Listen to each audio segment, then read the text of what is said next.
Hello aspirant, welcome to Legal Biz Academy. I am Pragya Bhardwaj. Today we are starting a new session of Bharatiya Saksh Adhiniyam, which will be helpful for those who are preparing for All India Bar Examination. तो भारतीय साक्ष्य अधिनियम ये Indian evidence act 1872 को replace करके 2023 में आया है। ये एक न्यू एक्ट है। ये एक्ट रिप्लेस करके आया है, तो यहाँ देखेंगे कि इसका इनैक्टमेंट डेट क्या है। तो वो 25 ऑफ दिसंबर 2023 इसका इनैक्टमेंट डेट है और इसका इन्फोर्समेंट डेट 1 जुलाई 2024 है। अब ये एक्ट है, तो पहले जानेंगे इस एक्ट में कितने सेक्शंस हैं, इसे कितने पार्ट में डिवाइड किया गया है और कितने चैप्टर्स हैं। तो भारतीय साक्ष्य अधिनियम 2023 इसमें टोटल नंबर ऑफ सेक्शन 170 है। इसे 4 पार्ट में डिवाइड किया गया है और टोटल नंबर ऑफ चैप्टर 12 हैं और एक शेड्यूल भी दिया हुआ है इस एक्ट में। और ये एक्ट है, तो कोई भी एक्ट है तो इसका पर्पस क्या है? तो इस एक्ट का पर्पस है to consolidate and to provide for general rules and principle of evidence for fair trial. ये purpose of the Bharatiya Sakshya अधिनियम, ये क्वेश्चंस में आते हैं। जैसे आपका AIB का एग्जाम है, तो इसमें आपको बेयर एक्ट्स ले जाने हैं, तो आपको बस सारे सेक्शन से अवेयर होना है ताकि आप क्वेश्चन को सर्च कर सके इजीली और कम टाइम में। ये इम्पोर्टेंट है। तो ये है पर्पस हमारा भारतीय साक्ष्य अधिनियम का।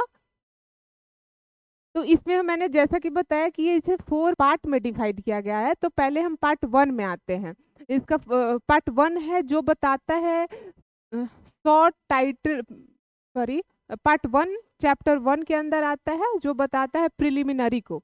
ऐसे ही इसमें हमें पढ़ना है, प्रिलिमिनरी पढ़ना है जिसमें शॉर्ट टाइटल एक्सटेंड है, उसमें कुछ डिफिनीशंस पढ़ने हैं। उसके बाद रिलेवेंसी ऑफ फैक्ट के बारे में जानना है कि कौन कौन से फैक्ट रिलेवेंट है और कौन कौन से फैक्ट रिलेवेंट नहीं है। फिर एडमिसिबिलिटी के बारे में थोड़ा सा जानना है। एविडेंस है, तो एविडेंस क्या है, कितने टाइप्स ऑफ एविडेंस होते हैं, जैसे कि oral evidence, documentary evidence, primary evidence, secondary evidence, circumstantial evidence. ऐसे हमको एविडेंस के टाइप्स पढ़ने हैं। फिर जजमेंट कब रिलेवेंट होता है, कैरेक्टर कब रिलेवेंट होगा, ओपिनियन ऑफ थर्ड पर्सन कब रिलेवेंट होगा, ये सब रिलेवेंसी के चैप्टर में है जो हमें सेक्शन 3 to 50 तक कवर करता है। उसके बाद है कि कौन से फैक्ट को प्रूव करने की जरूरत है और कौन कौन से फैक्ट जो होते हैं जुडिशियली नोटिसिएबल है। उसके बाद हम दूसरा टॉपिक इंपॉर्टेंट टॉपिक है बर्डन ऑफ प्रूफ। उसके बाद स्टॉपल पढ़ेंगे। फिर विटनेसेस के बारे में जानेंगे, कौन कौन से पर्सन कॉम्पिटेंट विटनेस हो सकते हैं और कौन कौन से पर्सन नहीं हो सकते हैं, और उनका एग्जामिनेशन कैसे होगा, एग्जामिनेशन का ऑर्डर कैसे होगा। उसमें हम लोग examination chief, cross examination, re examination, ये सब जानेंगे। ये है मैं एक आपको बस अवेयर कराई कि हाँ क्या क्या इंपॉर्टेंट चैप्टर है जो हमें भारतीय साक्ष्य अधिनियम में पढ़ने हैं। तो आते हैं सेक्शन पे। सेक्शन 1 है, ये बताता है short title application and commencement. इसमें शॉर्ट टाइटल ये बताएगा, इसका क्लॉज 1 बताता है कि ये जो एक्ट है इसका नाम रखा गया है भारतीय साक्ष्य अधिनियम 2023। उसके बाद इसका क्लॉज 2 पे आते हैं जो बताता है कि ये जो एक्ट है ये सारे जुडिशियल प्रोसीडिंग पे एप्लीकेबल है इंक्लूडिंग कोर्ट मार्शल, बट ये आर्बिट्रेटर और एफिडेविट पे एप्लीकेबल नहीं है। ये क्लॉज 2 बताता है। क्लॉज 3 है, ये जो एक्ट है इसका कमेंसमेंट कब हुआ है। तो इसका कमेंसमेंट जो है वो 1 जुलाई को हुआ है 2024 को। ये क्लॉज 1 हुआ। अब हम सेक्शन 2 आते हैं। सेक्शन 2 जो है डिफिनीशन क्लॉज है, इसमें कुछ वर्ड को डिफाइन किए गए हैं। जैसे सेक्शन 2 क्लॉज 1 के ए में कोर्ट को डिफाइन किया गया है और कोर्ट में ये बताया गया है कि सारे जजेज कोर्ट में यहाँ पे इंक्लूड किया गया है ऑल जजेज and magistrate and all person legally authorize to take evidence, but इसमें आर्बिट्रेटर को इंक्लूड नहीं किया गया है, मतलब आर्बिट्रेटर को कोर्ट नहीं माना जाएगा। जैसे ये क्वेश्चन रहता है, आप देखिएगा एआईबी का प्रीवियस ईयर क्वेश्चन, तो उसमें आपको दिखेगा कि उसमें रहेगा कोर्ट इंक्लूड्स और ऑप्शन रहेगा जजेज, मजिस्ट्रेट, आर्बिट्रेटर। तो इंक्लूड्स में रहेगा तो ऑल ऑफ द अबव लगाएंगे, सॉरी एक्सेप्ट मतलब आर्बिट्रेटर नहीं लगाएंगे। अगर क्वेश्चन ऐसा रहेगा, सॉरी, कि कोर्ट में कौन कौन सी चीज इंक्लूड नहीं है, उसमें आपको जजेज भी रहेंगे, मैजिस्ट्रेट भी ऑप्शन में रहेगा, आर्बिट्रेटर भी रहेगा, तो आर्बिट्रेटर करना है क्योंकि आर्बिट्रेटर को कोर्ट नहीं माना गया है। ये 2(1) के ए में डिफाइन किया गया है। अब हम आते हैं 2(1) के डी में, जो डॉक्यूमेंट को डिफाइन करता है। डॉक्यूमेंट है, जैसे मैं ये कुछ इस पे लिखी, ये मैं लिख रही हूँ, तो ये एक डॉक्यूमेंट है, इसको डॉक्यूमेंट माना जाएगा। कोई भी फोटोग्राफ है, किसी चीज का फोटो है, तो उसको डॉक्यूमेंट कहा जाता है। उसके बाद किसी भी पहले एंशियंट टाइम में पत्थर पे खुदाई करके लिखाए जाते थे, तो उसे भी डॉक्यूमेंट माना जाएगा। कोई भी इंस्क्रिप्शंस जो होते थे, पहले इंस्क्रिप्शंस प्लेट पे लिखाए जाते थे, तो वो डॉक्यूमेंट के कैटेगरी में आएगा। तो इसमें है कि कोई भी लेटर, फिंगर मार्क जिसको एज एन डॉक्यूमेंट एविडेंस के रूप में यूज करा जा रहा है, तो वो डॉक्यूमेंट होगा। और इसमें इलेक्ट्रॉनिक और डिजिटल रिकॉर्ड को भी इंक्लूड किया जाएगा। इसके इलास्ट्रेशन है, आप इलास्ट्रेशन को एक बार रीड आउट कर लीजिएगा, ये सारे इंपॉर्टेंट इलास्ट्रेशन है, इस पे क्वेश्चंस आते हैं। उसके बाद हम लोग देखते हैं एविडेंस। एविडेंस क्या है, ये 2(1) में डिफाइन किया गया है। तो एविडेंस है कोई भी स्टेटमेंट जो फैक्ट इन इशू और रिलेवेंट फैक्ट को प्रूव या डिसप्रूव करने के लिए दिया जाता हो, तो वो एविडेंस है। और यहाँ पे एविडेंस को 2 टाइप के एविडेंस की बात की गई है इसमें, एक ओरल एविडेंस और एक डॉक्यूमेंट्री एविडेंस। तो ओरल एविडेंस का क्या है, कोई भी स्टेटमेंट या इंफॉर्मेशन गिवन इलेक्ट्रॉनिकली जो कोर्ट परमिट करता है पर्सन विटनेसेस को देने के लिए, या जो under inquiry and the statement को ओरल एविडेंस करते हैं। और क्लॉज 2 जो है वो डॉक्यूमेंट्री एविडेंस बताता है कि डॉक्यूमेंट्री एविडेंस क्या है। तो डॉक्यूमेंट्री एविडेंस में इंक्लूड किए जाएंगे इलेक्ट्रॉनिक और डिजिटल रिकॉर्ड जिसे कोर्ट के सामने प्रोड्यूस किया जाता है फॉर द इंस्पेक्शन के लिए प्रोड्यूस किया जाता है, वो हुआ डॉक्यूमेंट्री एविडेंस आपका। ये 2(1) में डिफाइन। उसके बाद हम लोग देखते हैं फैक्ट। फैक्ट क्या है, फैक्ट जो है एफ में डिफाइन किया गया है। फैक्ट है, जैसे ये मैं कुछ बोल रही हूँ, ये एक फैक्ट माना जाएगा। आप कुछ सुन रहे हैं, ये फैक्ट है। फैक्ट, यहाँ पे फैक्ट को टू टाइप ऑफ फैक्ट की बात की गई है, एक फिजिकल फैक्ट और दूसरा साइकोलॉजिकल फैक्ट की बात की है। क्लॉज 1 जो है वो फिजिकल फैक्ट के बारे में बताता है, क्लॉज 2 जो है साइकोलॉजिकल फैक्ट के बारे में बताता है। फिजिकल फैक्ट क्या है, कोई भी इसमें किसी भी चीज को बताया गया है, anything, state of things, relation of thing capable of being perceive by the sense, जो पर्सन अपने सेंस परसीव करते हैं वो फिजिकल फैक्ट के कहा जाता है। और क्लॉज 2 जो है साइकोलॉजिकल फैक्ट है। साइकोलॉजिकल फैक्ट में any mental condition which the person is so conscious, उसको कहा जाता है साइकोलॉजिकल फैक्ट, जो एफ के 2 में बताया गया है। फैक्ट जो है इसके इलास्ट्रेशन इंपॉर्टेंट है। जैसे एक पहला इलास्ट्रेशन जो इसका है, कोई भी अगर हम ऑब्जेक्ट को लेते हैं और ऑब्जेक्ट को लिए उसको सर्टेन ऑर्डर में सर्टेन प्लेस पे अरेंज करते हैं, तो ये जो अरेंजमेंट हुआ एक ऑब्जेक्ट का, ये भी फैक्ट कहा जाएगा, ये फैक्ट है।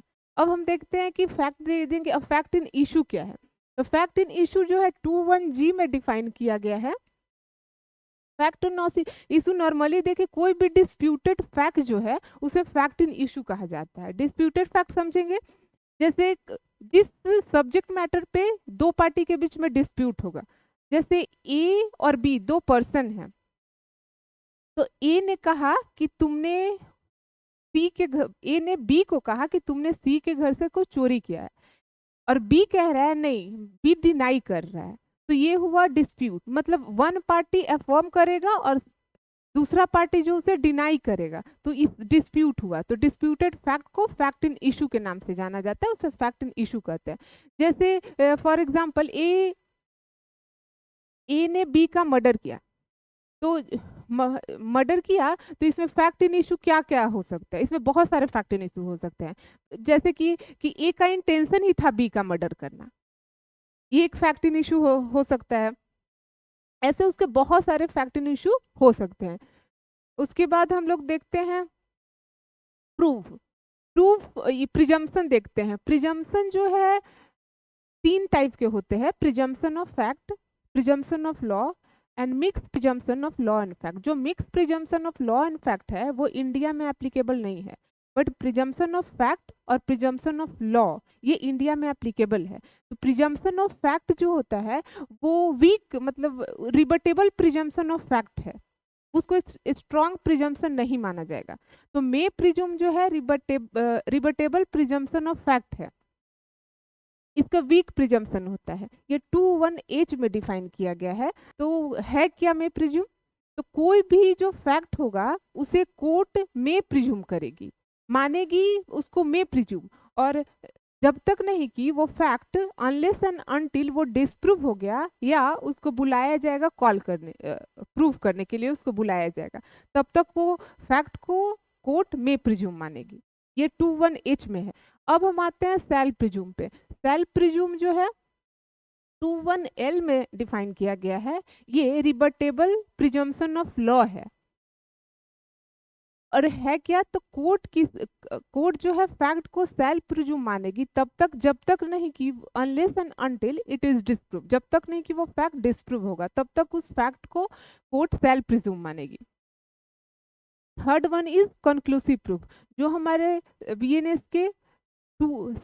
BSA के सेक्शन 2(1)B में डिफाइन किया गया। कंक्लूसिव प्रूफ है कि जो कोर्ट एक फैक्ट के प्रूव होने पे ये मानेगी कि दूसरा फैक्ट प्रूव है और उसको डिस्प्रूव करने के लिए कोई भी एविडेंस देने के लिए अलाउ नहीं करेगी। और ये जो है इरिबटेबल प्रिजम्पशन ऑफ लॉ है, ये स्ट्रॉन्ग प्रिजम्पशन है, इसमें डिस्क्रिशनरी नहीं होता है। कोर्ट ने मान लिया कि ये कंक्लूसिव प्रूफ है तो अब इसे हम डिस्प्रूव नहीं कर सकते, कोर्ट हमें एविडेंस देने के लिए परमिशन ही नहीं देगी। ये हो गया कंक्लूसिव प्रूफ। अब हम देखते हैं प्रूव, डिस्प्रूव और नॉट प्रूव को। तो प्रूव क्या है? प्रूव जो है सेक्शन 2(1)J में डिफाइन किया गया है। प्रूव है कि किसी उस फैक्ट को प्रूव माना जाएगा जिसके मैटर को कंसीडर करने के बाद कोर्ट ये आइदर बिलीव करेगी कि ये जो फैक्ट है ये एग्जिस्टेंस में है, या कोर्ट को ऐसा लगेगा कि प्रूडेंट मैन बिलीव कर रहा है कि ये फैक्ट एग्जिस्टेंस में है, तो ये जो हुआ प्रूफ कहा जाएगा। डिस्प्रूव क्या है? डिस्प्रूव 2(1)C में डिफाइन किया गया है, और ये डिस्प्रूव है कि कोर्ट किसी भी फैक्ट को डिस्प्रूव मानेगी, उसके मैटर को कंसीडर करेगी और उस कोर्ट को ऐसा लगेगा कि ये जो फैक्ट है इस एग्जिस्टेंस में नहीं है, या उसे ऐसा लगेगा कि प्रूडेंट मैन बिलीव कर रहा है कि ये फैक्ट एग्जिस्टेंस में नहीं है, नॉट इन एग्जिस्टेंस, तो ये जो हुआ डिस्प्रूव हुआ। अब third one is not proof. Not proof जो है 2(1)I में डिफाइन किया गया है। नॉट प्रूफ है कि जो फैक्ट ना तो प्रूव हुआ और ना ही डिस्प्रूव हुआ, मतलब कोर्ट उसके मतलब वो एग्जिस्टेंस में है या नहीं है यही अभी नहीं क्लियर हुआ है, तो उसको कहा जाता है नॉट प्रूफ। 2(1)I में डिफाइन किया गया है। अब सेक्शन 2 के क्लॉज 2 पे हम आते हैं, जो ये कहता है कि कोई भी वर्ड या एक्सप्रेशन जो भारतीय साक्ष्य अधिनियम में एक्सप्रेस या डिफाइन नहीं किए गए हैं बट वो डिफाइन किया गया है इंफॉर्मेशन टेक्नोलॉजी एक्ट और भारतीय नागरिक सुरक्षा संहिता, भारतीय न्याय संहिता में, तो उसका सेम मीनिंग होगा भारतीय साक्ष्य अधिनियम में। ये क्लॉज 2 का 2 बताता है। होपफुली आप लोग यहाँ तक समझे होंगे, और यहाँ तक कि मैं जो बता रही हूँ बस आप लोग अपना बेयर एक्ट खोल के रखिएगा, अपने पास पेन पेंसिल जो भी हो लेकर, जो मैं टिक आउट करा रही हूँ उसको टिक आउट कीजिएगा, और उसके बाद आप खुद से बेयर एक्ट को बस जो मैंने टिक कराया है बस उसे ही 2-3 बार पढ़ लीजिएगा एग्जाम से पहले। तो इससे होगा क्या कि आप क्वेश्चन को आसानी से ढूंढ पाइएगा, बहुत कम टाइम में आप क्वेश्चन को ढूंढ पाइएगा एग्जाम में। तो इससे इसके लिए इसमें ये आपको हेल्प करेगा। अब आते हैं सेक्शन 3 पे। सेक्शन 3 जो है ये पार्ट 2 चैप्टर 2 में आता है, जो ये है रिलेवेंसी ऑफ फैक्ट से रिलेटेड है। रिलेवेंसी ऑफ फैक्ट जो है सेक्शन 3 to 50 तक कवर करता है। सेक्शन 3 to 50 तक रिलेवेंसी ऑफ फैक्ट बताता है। सेक्शन 3 जो है ये कहता है कि एविडेंस दिया जाएगा। किन किन चीजों का दिया जाएगा? एविडेंस है, भारतीय साक्ष्य अधिनियम इसका नाम ही है। तो साक्ष्य मतलब साक्ष्य देना है, एविडेंस देना है। तो ये सेक्शन कहता है कि हम क्या किस चीज का एविडेंस देंगे। तो होगा कि फैक्ट इन इशू और रिलेवेंट फैक्ट का हम एविडेंस दे सकते हैं। और आपको फैक्ट इन इशू क्या है ये डेफिनेशन क्लॉज में पढ़ाई ही हूँ। और रिलेवेंट फैक्ट है कि मतलब जो भी फैक्ट इन इशू से रिलेटेड फैक्ट जो होता है ना वो रिलेवेंट फैक्ट होता है। तो एविडेंस दिया जाएगा फैक्ट इन इशू का और रिलेवेंट फैक्ट का, ये क्लॉज सेक्शन 3 बताता है। अब शिफ्ट करते हैं सेक्शन 4। सेक्शन 4 जो है ये है relevancy of fact forming part of same transaction. Means same transaction में किया गया एक्ट या की गई बातें रिलेवेंट माना जाएगा। और रिलेवेंट इसको रेस जेस्टे कहा जाता है। इसको रेस जेस्टे कहा जाता है। रेस जेस्टे ये जो है एक लैटिन वर्ड है रेस जेस्टे, जिसका मतलब होता है थिंग्स डन। थिंग्स डन इसका मतलब होता है। तो जैसा कि मैंने बताया सेम ट्रांजैक्शन में किया गया एक्ट या की गई बातें को रिलेवेंट माना जाएगा एज अ रेस जेस्टे। जैसे फॉर एग्जांपल इलस्ट्रेशन भी दिया हुआ है। जैसे इलस्ट्रेशन है कि ए एक्यूज है बी का मर्डर का। ए ने बी को जान से मार दिया और जब वो जिस प्लेस पे क्राइम जहाँ पे कमिट हो रहा था वहाँ पे कुछ विटनेसेस भी, जो बाई रोड पे अगर होगा क्राइम तो वहाँ पे जो लोग हैं वो तो देखेंगे। तो उसमें से किसी ने एक कहा कि हाँ मैंने देखा है। तो इसमें ए के द्वारा किया गया बोला गया स्टेटमेंट या किया गया एक्ट और बी के द्वारा और जो विटनेसेस हैं उन लोग के द्वारा, ये तीनों के द्वारा अगर कुछ भी कहा गया है या किया गया तो उसको सेम ट्रांजैक्शन का पार्ट माना जाएगा और ये रिलेवेंट होगा as a res gestae. Res gestae आप लोग याद रखिएगा कि सेक्शन 4 में है, क्योंकि इससे अगर क्वेश्चन आएगा तो आपके लिए अगर रेस जिस्ट वर्ड यूज कर क्वेश्चन आया आपके ऑल इंडिया बार एग्जामिनेशन में तो थोड़ा सा आप इंडेक्स पे जाइएगा तो इंडेक्स में कहीं भी ये वर्ड ही नहीं मिलेगा। तो आप लोग ये चीज़ थोड़ा सा याद रखिएगा कि सेक्शन 4 में रेस जिस्ट वर्ड है, तो फिर आपके लिए आसान होगा एक क्वेश्चन करना, 1 मार्क्स सिक्योर करना। अब आते हैं सेक्शन 5। सेक्शन 5 जो है वो बताता है ऑकेजन कॉज एंड इफेक्ट को। तो कोई भी फैक्ट जो फैक्ट इन इशू और रिलेवेंट फैक्ट के ऑकेजन कॉज और इफेक्ट को बताएगा तो वो फैक्ट जो रिलेवेंट माना जाएगा। इसे डिटेल में नहीं जाना है, बस अवेयर रहिएगा कि ऑकेजन कॉज एंड इफेक्ट कौन से सेक्शन में, सेक्शन 5।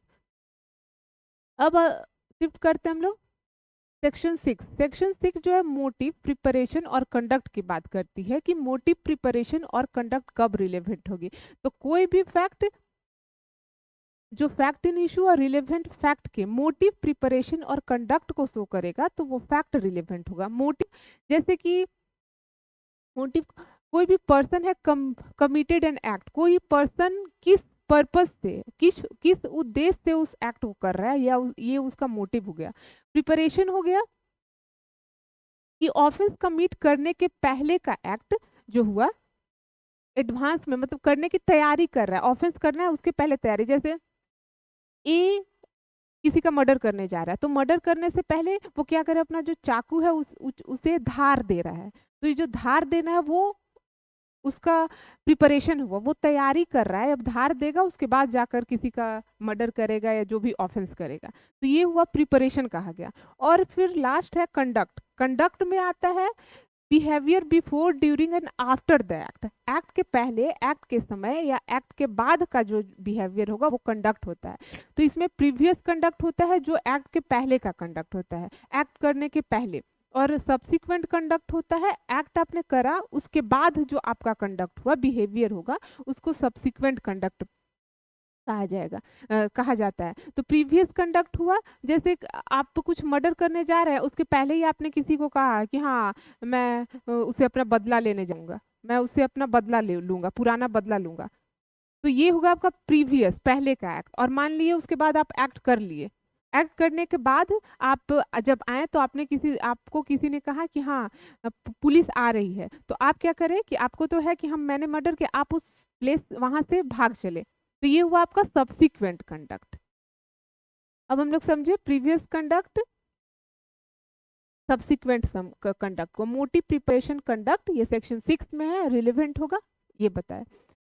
अब देखते हैं हम लोग सेक्शन 7। सेक्शन 7 इंपॉर्टेंट सेक्शन है, जिसका हेडिंग है फैक्ट नेसेसरी टू एक्सप्लेन और इंट्रोड्यूस रिलेवेंट फैक्ट और फैक्ट इन इशू। मतलब कोई भी फैक्ट नेसेसरी होता है एक्सप्लेन और इंट्रोड्यूस करना जो फैक्ट इन इशू और रिलेवेंट फैक्ट से रिलेटेड है। इसे टेस्ट आइडेंटिफिकेशन कहा जाता है। इस सेक्शन को टेस्ट आइडेंटिफिकेशन कहा जाता है। टेस्ट आइडेंटिफिकेशन में होता क्या है, इसमें होगा कि एक जो एक्यूज होगा, एक्यूज को उस सेम लुकिंग पर्सन के तरह, जैसा एक्यूज दिखता है उसी तरह सेम लुकिंग पर्सन 5, 6 या 7 ऐसे कुछ पर्सन के साथ मिंगल किया जाएगा और उसको विटनेसेस के सामने लाया जाएगा। और विटनेसेस जो होंगे, विटनेस होगा वो आइडेंटिफाई करेगा कि हाँ ये जो है एक्यूज है।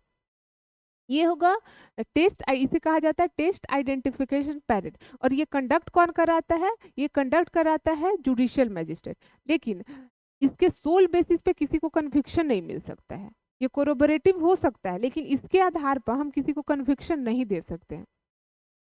सेक्शन 7 ये है। अब हम आते हैं सेक्शन 8 पे। सेक्शन 8 है things said and done by conspirator in reference of common design.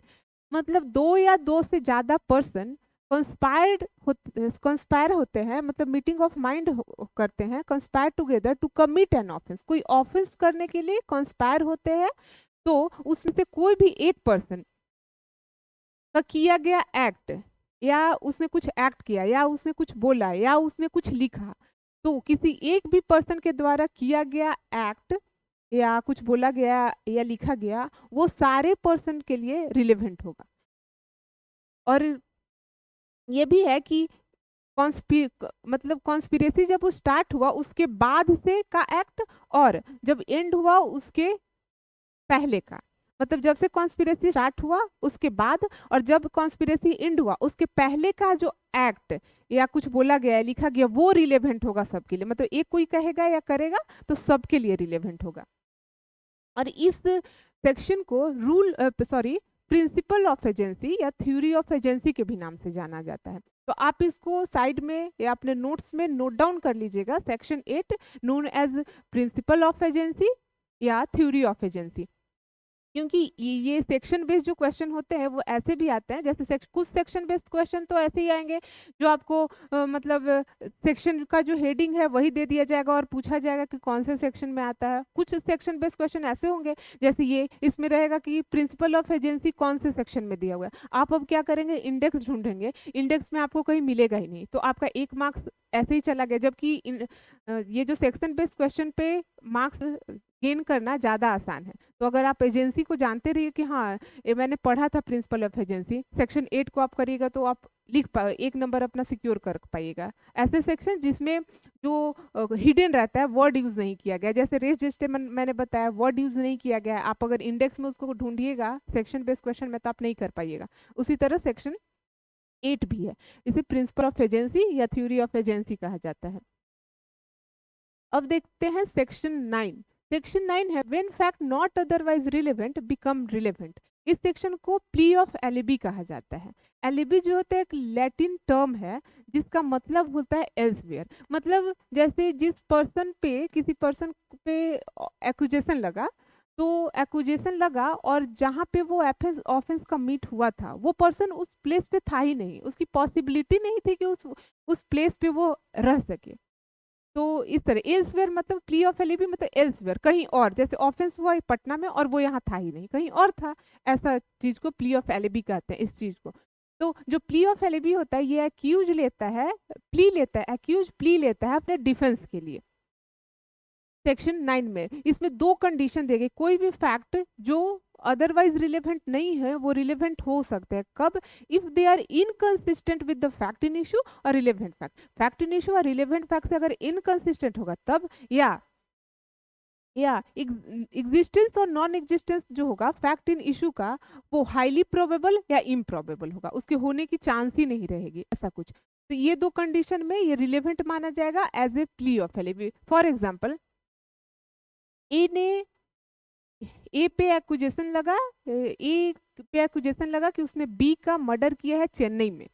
अब जो ए है वो ये एविडेंस दे सकता है, ये कह सकता है कि मैं जिस डेट को जिस टाइम में ऑफेंस हुआ था उस वक्त मैं चेन्नई में था ही नहीं, उस वक्त मैं लद्दाख में था, तो इसको माना जाएगा रिलेवेंट। यहाँ मैंने यही इलस्ट्रेशन यहाँ भी मैंने मेंशन किया है कि जो ए बोलेगा कि मैं उस वक्त चेन्नई में नहीं था लद्दाख में था, तो इसको रिलेवेंट माना जाएगा कि वो आ ही नहीं सकता चेन्नई में ऑफेंस हुआ उस डेट को, और वो दिखा रहा है अपना एविडेंस के थ्रू कि नहीं अपना उस डेट में उस टाइम में कहीं हॉस्पिटल में अगर है तो वो हॉस्पिटल का अपना कुछ फोटोज दिखा रहा है या हॉस्पिटल का कुछ डॉक्यूमेंट दिखा रहा है जिससे वो पता चल रहा है कि वो चेन्नई में नहीं, वो उस वक्त लद्दाख में था, तो इसको रिलेवेंट माना जाता है as a plea of alibi. तो वो ये एक्यूज जो होता है डिफेंस लेता है प्ली के का। सेक्शन 9, सेक्शन 10 जो है वो इम्पॉर्टेंट नहीं है, लेकिन बस आप अवेयर होइए कि क्या है उसमें क्या है। सेक्शन 10 और 11 दोनों सिविल मैटर से रिलेटेड है। सेक्शन 10 जो है वो कहता है सिंपली कि कोई भी पर्सन सूट कर रहा है, हेडिंग देखते हैं, fact tending to enable court to determine amount are relevant in suit for damages, मतलब कोई भी सूट फाइल किया गया डैमेजेस क्लेम करने के लिए, तो कोई भी फैक्ट जो कोर्ट को हेल्प करेगा ये डिटरमाइन करने में, ये फिक्स करने में कि इसमें इसको कितना डैमेजेस कितना कंपनसेशन दिया जाए, तो ये रिलेवेंट माना जाएगा अंडर सेक्शन 10। सेक्शन 11 जो है ये भी सिविल सूट से रिलेटेड है। राइट एंड कस्टम कब रिलेवेंट होगा इसकी बात कही है, तो आप ये बस करिए कि हाँ राइट एंड कस्टम से रिलेटेड होगा कब, और रिलेवेंसी से क्वेश्चन आ रहा है राइट एंड कस्टम है तो आप इस एक्ट का भारतीय साक्ष्य अधिनियम का सेक्शन 3 to 50 तक ही देखेंगे तो आपको आप जल्दी सर्च कर पाइएगा और आप आंसर अपना जल्दी आपका हो जाएगा, एक नंबर सिक्योर। सेक्शन 12 जो है ये शो करता है state of mind, bodily feeling और स्टेट ऑफ बॉडी, ये तीनों चीज को शो करता है। कोई भी फैक्ट जो शो करेगा state of mind bodily feeling को तो वो रिलेवेंट माना जाता है। तो स्टेट ऑफ माइंड में कुछ चीजें हैं, ये जो की है, अरे हाँ, स्टेट ऑफ माइंड में जो है ये सब जो मैंने वर्ड लिखा है इस पे गौर कीजिएगा। इसमें intention, knowledge, good faith, negligence, ill will, ill health ऐसे इंक्लूड है। तो ये वर्ड आप देख लीजिएगा क्योंकि क्वेश्चन में रहता है, इसमें से जो भी वहां पे वर्ड इंक्लूड है सेक्शन 12 में स्टेट ऑफ माइंड में, उसमें से आपके ऑप्शन में 3 ऑप्शन रहेगा इसमें का और एक कुछ अलग रहेगा। जैसे ऑप्शन रहेगा intention, knowledge, good faith, third option जो रहेगा मोटिव। अब बोलेगा इसमें से कौन ऑड है, तो ऑड आपको मोटिव चूज करना पड़ेगा क्योंकि मोटिव कहाँ पे हम लोग पढ़े हैं सेक्शन 6 में। और स्टेट ऑफ बॉडली फीलिंग तो ये रिलेवेंट माना जाएगा under section 6, sorry under section 12। Section 12 में 2 एक्सप्लेनेशन है जिसका क्लॉज जो एक्सप्लेनेशन 2 है वो इम्पॉर्टेंट है। वो कहता है कि प्रीवियस कन्विक्शन जो होता है किसी पर्सन का वो रिलेवेंट माना गया, तो ये कहाँ माना गया है, तो ये रहेगा कि सेक्शन 12 का एक्सप्लेनेशन 2 में। ये इससे भी क्वेश्चन आता है, प्रीवियस कन्विक्शन से रिलेटेड क्वेश्चन आता है पीटी में आता है, तो सेक्शन 12 एक्सप्लेनेशन 2। अब आते हैं सेक्शन 13 पे। सेक्शन 30 है कि ये एक्सीडेंटल और इंटेंशनल फैक्ट की बात कर रही है कि कोई भी फैक्ट जो जिस पे क्वेश्चन होगा कि मतलब क्वेश्चन हुआ कि कोई ये एक्ट जो है एक्सीडेंटल है या इंटेंशनल, तो उसका जो फैक्ट दिया जाएगा वो रिलेवेंट माना जाएगा। ये इंपॉर्टेंट नहीं है, बस ये आपको जो हेडिंग है इस सेक्शन का वो उसको ध्यान रखिएगा। एक्सीडेंटल और इंटेंशनल जो एक्ट है वो कब रिलेवेंट होगा, किस सेक्शन में रिलेवेंट होगा, तो आपका होगा सेक्शन 13 में रिलेवेंट। अब हम शिफ्ट करते हैं सेक्शन 14 जो कोर्स ऑफ बिजनेस को बताता है कि कोर्स ऑफ बिजनेस कब रिलेवेंट होगा। तो अगर को होता है कि ये कोर्स ऑफ बिजनेस में जो काम किया गया तो ऑर्डिनरी जैसे वो एक्ट किया जाता था अपने ऑर्डिनरी कोर्स ऑफ बिजनेस में नेचुरली, अगर वो वैसे ही किया गया तो माना जाएगा कि वो रिलेवेंट है। और किसके अंडर रिलेवेंट है? तो सेक्शन 14 के अंदर रिलेवेंट है। जैसे कि भारतीय साक्ष्य अधिनियम है तो इसमें आपके ऑल इंडिया बार एग्जामिनेशन में 8 मार्क्स का क्वेश्चन आता है इंडियन एविडेंस नहीं, भारतीय साक्ष्य अधिनियम से। तो 8 मार्क्स से तो आप इस एक्ट, और छोटा एक्ट भी है, 170 सेक्शन ही है टोटल, तो आप इस एक्ट को 2-3 बार बस सेक्शन को देख लीजिएगा तो आपको सर्च वहाँ जल्दी कर पाइएगा क्वेश्चन। तो आज हम लोग पढ़े इसका इंट्रोडक्शन सेक्शन 1 to 14। होपफुली आप लोग समझे होंगे, आप लोग के AIB एग्जाम के लिए हेल्पफुल भी रहा होगा। तो थैंक यू वेरी मच।